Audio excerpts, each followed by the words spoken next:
நண்பர்களே, நீங்கள் பார்த்து கொண்டு இருப்பதை உங்கள் கௌசிகா ரிவ்யூஸ். வரை வாங்க வீடியோக்குள்ளே போய் என்ன நடக்க போகுது அப்படின்னு சொல்லிட்டு பார்த்தீங்கன்னா, நம்ம விஜய் இருக்கார்ல, அவர் வந்து மல்லிகை பூவே பார்த்தாயா அப்படின்னு சொல்லிட்டு நம்ம மல்லிகிட்ட வராங்க. மல்லி இருந்து நான் பார்த்துட்டேன், ஆனால் இதுக்கு மேலே உங்களுக்கும் எனக்கும் எந்த ஒரு சம்மந்தமும் இல்லை அப்படின்னு சொல்லிட்டு சொல்கிறாங்க. ஏன் எதனால் அப்படின்னு சொல்லிட்டு பார்த்தீங்கன்னா, நம்ம மல்லி வந்து இப்போ ரொம்பவே கிரிட்டிக்கலான ஒரு சுச்சுவேஷனில் இருக்காங்க. அவங்களுக்கு வந்து பிரச்சனை இந்த உலகத்துக்கு யாருக்குமே வரலைங்க. அவங்க மட்டும்தான் ஏதோ பிரச்சனை ஹேரில் மாட்டி நிற்கிற மாதிரி ஓவராக ஆட்டிடியூட் காட்டுறாங்க, ஓவராக சீன் போடுறாங்க. நம்ம விஜயை காப்பாற்ற போகிறது அவங்க தான். விஜயோட வாழ்க்கையை நான் தான் காப்பாற்ற போகிறேன், விஜய்க்கு ஒரு நல்ல வாழ்க்கை கொடுக்க போகிறேன், இனிமேல் விஜய் சந்தோஷமாக வெண்பா கூட இருக்கட்டும், நான் ஒரு வாழ்க்கையை விட்டு போக போகிறேன். ஆட்டா பைத்தியம், விஜய் மேலே இப்போ உயிரே வச்சுருக்காரு, வெண்பா மேலே உயிரே வச்சுருக்காரு. நீங்கள் ரெண்டு பேரும் ஒருத்தரனால விஜய் ஒரு பக்கம் சுக்குநூறாக போயிடுவார். இந்த விஷயம் தெரிஞ்சுக்காமல் இந்த மல்லி முட்டாள் விஷயமெல்லாம் எடுத்துன்னு இருக்காங்க. இந்த விஷயத்தை விஜய் கிட்ட சொன்னால் விஜய் இருந்து சரி இப்படி பண்ணாமல் எது பண்ணலாம்னு சொல்லிட்டு ஒரு பக்கம் கலந்துரையாடல் வரும். அந்த சமயத்தில் யோசிச்சு எதனா ஒரு நல்ல முடிவு எடுக்காங்க. ஆனால் எது ஒன்றும் யோசிக்காமல் நான் பெரிய லாடு, நான் தான் முடிவு எடுப்பேன், நான் முடிவு எடுத்தால் கரெக்டாக இருக்கும் அப்படின்னு சொல்லிட்டு கேவலமான முடிவு எடுக்க போகிறாங்க நம்ம மல்லி. இதனால் பின்விளைவுகள் ரொம்பவே அதிகமாக இருக்க போது. இதில் எப்படி ஜெயிக்க போகிறாங்க, என்னென்ன பண்ண போகிறாங்க, இதில் தோல்வின்றது நிரந்தரமாக இருக்குமா இல்லை வெற்றின்றது நிரந்தரமாக இருக்குமான்னு சொல்லிட்டு சொல்ல முடியாதுங்க. வாழ்க்கையில் எவ்வளோ வேணாலும் கஷ்டம் வரலாம், ஆனால் எல்லா கஷ்டத்தையும் ஒரு பக்கம் நம்ம தாங்கிக்கணும்.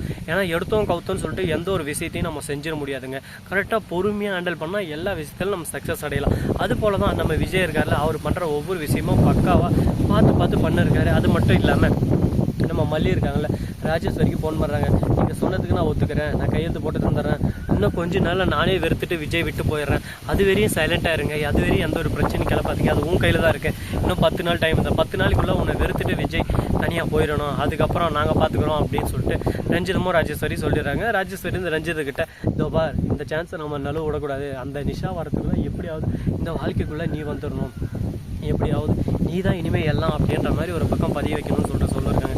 இதை கேட்டதுக்கு என்ன சொல்கிறது ஏது சொல்கிறதுன்னு சொல்லிட்டு தெரியாமல் ரொம்பவே குழப்பத்தில் குழப்பி போயிட்டு இருக்காங்க. இதுக்கு நடுவில் இன்னும் நிறைய பிரச்சனைகளெல்லாம் வர காத்துன்னு இருக்குங்க. இது மொத்தத்தையும் எப்படி தவிடுபடி ஆக்க போகிறாங்க, இந்த பிரச்சனையை எப்படி முடிக்க போகிறாங்கன்னு சொல்லிட்டு தெரியலைங்க. ஆனால் ரொம்பவே குழப்பமாக தான் போயின்னு இருக்குது. இதுக்கு நடுவில் தேவையில்லாமல் நம்ம விஜய் இருக்கார்ல, அவரு தான் ரொமான்டிக் மூடு வர, நம்ம மல்லி இருந்து தள்ளி போக என்ன இது கசகச நொசன்னு இந்த மாதிரியெல்லாம் நடக்க சொல்லிட்டு நம்ம மல்லி இருந்து சரி ஓகே நம்ம விஜய் விட்டு போக தானே போகிறோம், அவருக்கு ஒரு டைம் சந்தோஷத்தை கொடுத்துருவோம், ஏன்னா அவர் தான் நமக்கு இல்லை, அவரோட குழந்தையானா நம்ம வெண்பாவை என்னை விட்டு போகிறா, இன்னொருக்கு அவரோட குழந்தையான நான் வயிற்றில் சுமக்கலாம்னு சொல்லிட்டு நினைக்கிறேன் அப்படின்னு சொல்லிட்டு முடிவெடுத்து முதல் இரவுக்கு தயாராகிறாங்க. கரெக்டாக அதுக்கு அடுத்த நாள் தான் மல்லியோட சுயரூபத்தை விஜய் பார்க்க போகிறாரு. சுயரூபம்னா அது ஃபேக்கான ரூபம் தான், சுயரூபம் இல்லை. விஜய் விட்டு போகிறதுக்கான வழி என்னென்ன பண்ண முடியுமோ எல்லாத்தையும் பண்ண போகிறாங்க. வெண்பாவை கொஞ்சம் கொஞ்சமாக வெறுக்க போகிறாங்க.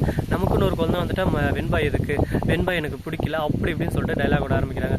ஆனால் இது உண்மையான மல்லி இல்லை, மல்லி பொய்யா நடிச்சுன்னு இருக்கா அப்படின்னு சொல்லிட்டு எல்லா விஷயமும் கேதர் பண்ணிடுறாங்க. இதில் எல்லாம் யோசிக்க ஆரம்பிக்கிறாங்க.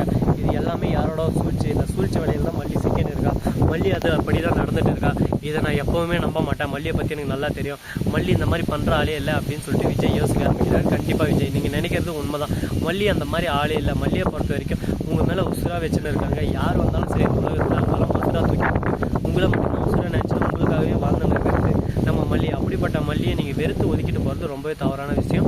இதுக்கு மேலே வெறுக்க மாட்டாருன்னு சொல்லிட்டு நாம் நம்புகிறோம். அதுபோல் நடக்குமா, நிகழ்காலம் எதிர்காலம்னு சொல்லிட்டு சொல்லுவாங்க. ஆனால் எதுவுமே இல்லாமல் ஒரு பக்கம் கடந்த காலமாக போக போது நம்ம மல்லியோட வாழ்க்கை. என்னடா இப்படியெல்லாம் பேசுகிற, இதனால் எவ்வளோ பிரச்சனைகள்லாம் வரப்போகுது தெரியுமா, இதெல்லாம் நினைக்கும் போது எனக்கு எவ்வளோ கஷ்டமாக இருக்குது சொல்லிட்டு தெரியுமான்னு சொல்லிட்டு ஃபீல் பண்ணியிருக்காங்க. இந்த கஷ்டம் நஷ்டம் துக்கம் துயரம் இதெல்லாம் பார்த்தா வேலைக்கு ஆகாதுங்க, அடித்து ஆடு கபிலா, இது நம்ம ஆட்டம், யாருமே நம்மளை கேட்க முடியாது அப்படின்னு நம்ம ஆணவத்தோட நம்ம திமிரோட நம்ம அகங்காரத்தோட நம்ம செஞ்சால் எல்லாமே நமக்கு வெற்றியாக தாங்க வந்து அமையும். வெற்றின்றது ஒரு படிக்கட்டு தான், அந்த படிக்கட்டில் நம்ம எப்படி நடக்கிறோம், எப்படி அந்த வெற்றி நமக்கு வரும்னு சொல்லிட்டு பொறுத்து வந்து பார்த்தா தெரியும் போது. அது மட்டும் இல்லாமல் இங்கே நிறைய இன்னும் இன்ட்ரெஸ்டிங்கான விஷயமாக ஜவ்வாது மலைக்கு வந்திருக்கோம். அந்த இடத்துல இன்னும் நிறைய விஷயமெல்லாம் மாற்றி அமைக்க போகிறோம், நீங்களும் வந்து பார்த்து தெரிஞ்சுக்கோங்க.